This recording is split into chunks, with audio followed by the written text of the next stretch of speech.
Okay, good morning ವಿದ್ಯಾರ್ಥಿಗಳೇ. ನಾನು ನಿಮ್ಮ ಪ್ರೀತಿಯ ರಮೇಶ್ ಬಾಬುಡೆ.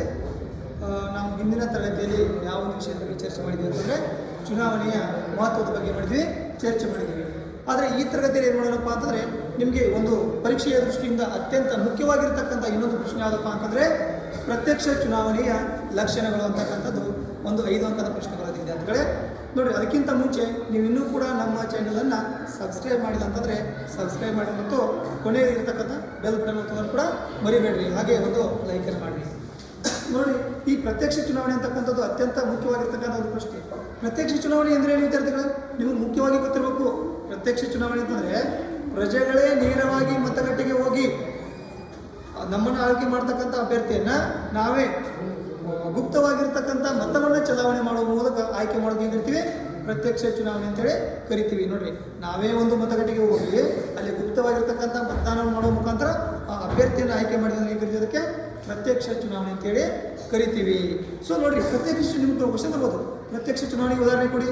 ಪ್ರತ್ಯಕ್ಷ ಚುನಾವಣೆಗೆ ಉದಾಹರಣೆ ಅಂತಂದರೆ ನಮ್ಮಲ್ಲಿ ಕರ್ನಾಟಕ ನಡೀತಕ್ಕಂಥ ವಿಧಾನಸಭೆ ಚುನಾವಣೆ ಆಗಿರ್ಬೋದು ಹಾಗೂ ಲೋಕಸಭೆ ಚುನಾವಣೆ ಆಗಿರ್ಬೋದು. ಇವು ಪ್ರತ್ಯಕ್ಷ ಚುನಾವಣೆಯ ಉದಾಹರಣೆಗಳಾಗ್ತವೆ. ಈ ಪ್ರತ್ಯಕ್ಷ ಚುನಾವಣೆ ಅಂತ ನೋಡಿದ್ದೀವಿ, ನಾವೇ ನೇರವಾಗಿ ಮತಗಟ್ಟೆಗೆ ಹೋಗಿ ನಮ್ಮ ಅಭ್ಯರ್ಥಿಯನ್ನು ಆಯ್ಕೆ ಮಾಡೋದಕ್ಕೆ ಪ್ರತ್ಯಕ್ಷ ಚುನಾವಣೆ ಅಂದರೆ ಈ ಪ್ರತ್ಯಕ್ಷ ಚುನಾವಣೆ ಲಕ್ಷಣಗಳು ಏನು ಅಂತ ನೋಡಿದ್ರೆ ಮೊದಲೇ ಬಂದ್ಬಿಟ್ಟು ಹೆಚ್ಚು ನೋಡಿ ವಿದ್ಯಾರ್ಥಿಗಳೇ, ಏನಾಗುತ್ತಂದರೆ ಪ್ರತ್ಯಕ್ಷ ಚುನಾವಣೆ ಲಕ್ಷಣಗಳು ನೋಡಿ ಹೆಚ್ಚು ಪ್ರಜಾಸತ್ತಾತ್ಮಕವಾಗಿದೆ.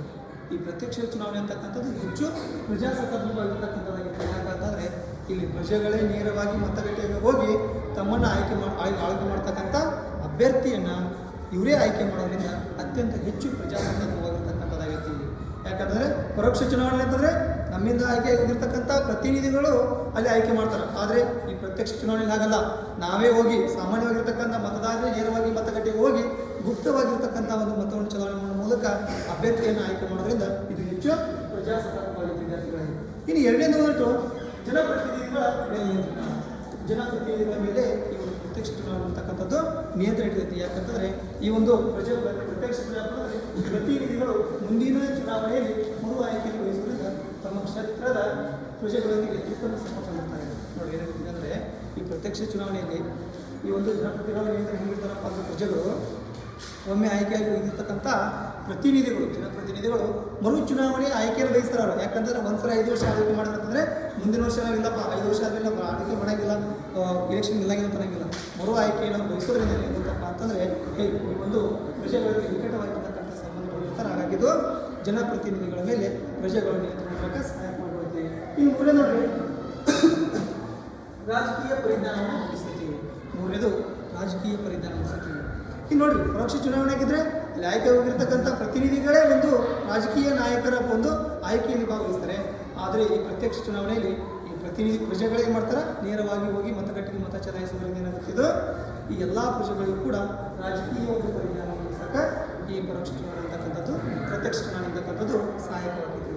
ಇನ್ನು ನೋಡಿ, ನಾಲ್ಕು ಯೋಗ್ಯ ಅಭ್ಯರ್ಥಿಗಳ ಆಯ್ಕೆ ವಿದ್ಯಾರ್ಥಿಗಳಂದರೆ ಈ ಒಂದು ಪ್ರತ್ಯಕ್ಷ ಚುನಾವಣೆಯಲ್ಲಿ ಈ ಪ್ರಜೆಗಳೇ ನೇರವಾಗಿ ಮತಗಟ್ಟೆಗೆ ಹೋಗಿ ಮತ ಚಲಾವಣೆ ಮಾಡೋದ್ರಿಂದ ಯೋಗ್ಯವಾಗಿರ್ತಕ್ಕಂಥ ಅಭ್ಯರ್ಥಿಯನ್ನು ಚುನಾವಣೆಯಲ್ಲಿ ಆಯ್ಕೆ ಮಾಡೋಕ್ಕೆ ಅವಕಾಶ ಆಗುತ್ತೆ. ಯಾಕಂತಂದರೆ ಚುನಾವಣೆಯಲ್ಲಿ ಸ್ಪರ್ಧಿಸತಕ್ಕಂಥ ಎಲ್ಲ ಅಭ್ಯರ್ಥಿಗಳ ಪಟ್ಟಿಯು ಕೂಡ ಇರ್ತದೆ.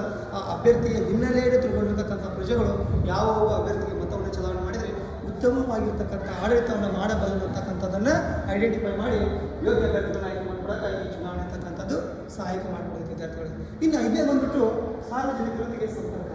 ನೋಡಿ, ಏನಾಗುತ್ತೆ ಪ್ರತ್ಯಕ್ಷ ಚುನಾವಣೆ ಪದ್ಧತಿಯಲ್ಲಿ ಪ್ರತಿನಿಧಿಗಳು ನೇರವಾಗಿ ಪ್ರಜೆಗಳಿಂದ ಆಯ್ಕೆಯಾಗಿ ಏನಾಗುತ್ತಾ ಪ್ರಜೆಗಳೊಂದಿಗೆ ನಿರಂತರವಾಗಿರ್ತಕ್ಕಂಥ ಸಂಬಂಧವನ್ನು ಇಟ್ಕೊಂಡಿರ್ತಾರೆ. ಯಾಕಂದರೆ ಅವರು ಮರು ಆಯ್ಕೆಯನ್ನು ಬಯಸ್ತಾರೆ. ಹಾಗಾಗಿ ಅಲ್ಲಿರ್ತಕ್ಕಂಥ ಪ್ರಜೆಗಳ ಒಂದು ಹಿತಾಸಕ್ತಿಯನ್ನು ಈಡೇರಿಸುವುದರ ಮುಖಾಂತರ ಅವರ ಆಶೆಗಳನ್ನು ಪೂರೈಸುವುದು ಆ ಒಂದು ಪ್ರತಿನಿಧಿಗಳ ಕರ್ತವ್ಯವಾಗಿರ್ತದೆ. ನೋಡಿರಿ, ಒಂದು ಮನೆ ಇಲ್ಲಪ್ಪ ಅಂತಂದರೆ ಆ ಒಂದು ಕ್ಷೇತ್ರದಲ್ಲಿ ಮನೆ ಕೊಡ್ತಕ್ಕಂಥ ಜವಾಬ್ದಾರಿ ಆಗಿರ್ತದೆ.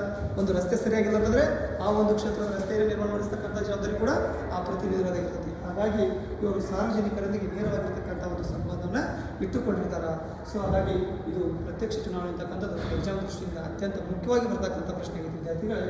ಸೊ ನೋಡಿ, ಆದಷ್ಟು ನಿಮ್ಮ ಆರೋಗ್ಯದ ಕಡೆ ಗಮನ ಕೊಟ್ಟು ಓದೋದ್ರ ಕಡೆಗೆ ಹೆಚ್ಚಿನ ಗಮನದಲ್ಲಿ ವಿದ್ಯಾರ್ಥಿಗಳೇ. ಇನ್ನೇನು ಪರೀಕ್ಷೆಗಳು ಭಾಳ ದಿನ ಉಳಿದಿಲ್ಲ. ಸೊ ನೋಡಿರಿ, ಇಷ್ಟ ನಿಮಗಿದು 5 ಅಂಕದ ಪ್ರಶ್ನೆ ಆಗುತ್ತೆ. ಇನ್ನು ಉಪಸಂಹಾರ ಅಂತ ಹೇಳಿದೆ ನಿನ್ನೆ ಕ್ಲಾಸಲ್ಲಿ ಕೂಡ. ನೀವು ಉಪಸಂಹಾರನ ಯಾವ ರೀತಿ ಬೇಕಾದರೂ ಕೂಡ ನೀವು ಓನಾಗಿ ಬರೀಬೋದು. ಇಲ್ಲಿ ನೋಡಿರಿ, ಏನಂದರೆ ಈ ಮೇಲಿರ್ತಕ್ಕಂಥ ಇರ್ತಕ್ಕಂಥ ಎಲ್ಲ ಅಂಶಗಳನ್ನು ಮತ್ತು ಲಕ್ಷಣಗಳನ್ನು ಗಮನಿಸಿದಾಗ ನಮಗೆ ತಿಳಿದೇನಂತಪ್ಪ ಅಂತ ಗೊತ್ತಾಗುವುದು ಏನೆಂದರೆ ಪರೋಕ್ಷ ಚುನಾವಣೆಗಿಂತ ಪ್ರತ್ಯಕ್ಷ ಚುನಾವಣೆಗಳು ಹೆಚ್ಚು ಪ್ರಜಾಸತ್ತಾತ್ಮಕವಾಗಿದ್ದು ಪ್ರಜೆಗಳೇ ನೇರವಾಗಿ ಚುನಾವಣೆ ಭಾಗವಹಿಸಲು ಅವಕಾಶ ಮಾಡಿಕೊಡ್ತವೆ. ನೋಡಿ ಏನಾಗುತ್ತಂತಂದರೆ ಈ ಪರೋಕ್ಷ ಚುನಾವಣೆಗಳಿಗಿಂತಲೂ ಈ ಪ್ರತ್ಯಕ್ಷವಾಗಿರ್ತಕ್ಕಂಥ ಚುನಾವಣೆಗಳು ಹೆಚ್ಚು ಪ್ರಜಾಸತ್ತಾತ್ಮಕವಾಗಿದ್ದಾವೆ. ಯಾಕಂತಂದರೆ ಪ್ರಜೆಗಳಿಗೆ ನೇರವಾಗಿ ಮತ ಚಲಾವಣೆ ಮಾಡೋದ್ರಿಂದ ಇವು ಏನು ಮಾಡ್ತಂದರೆ ಪರೋಕ್ಷ ಚುನಾವಣೆಗಿಂತ ಅತ್ಯಂತ ಹೆಚ್ಚು ಮಹತ್ವ ಪಡೆದುಕೊಳ್ಳುವುದು ಇಲ್ಲೇ ಸಾಬೀತಾಗುತ್ತದೆ ವಿದ್ಯಾರ್ಥಿಗಳೇ. ಸೊ ಇವತ್ತಿನ ತರಗತಿಯಲ್ಲಿ ಇಷ್ಟು ಸಾಕು.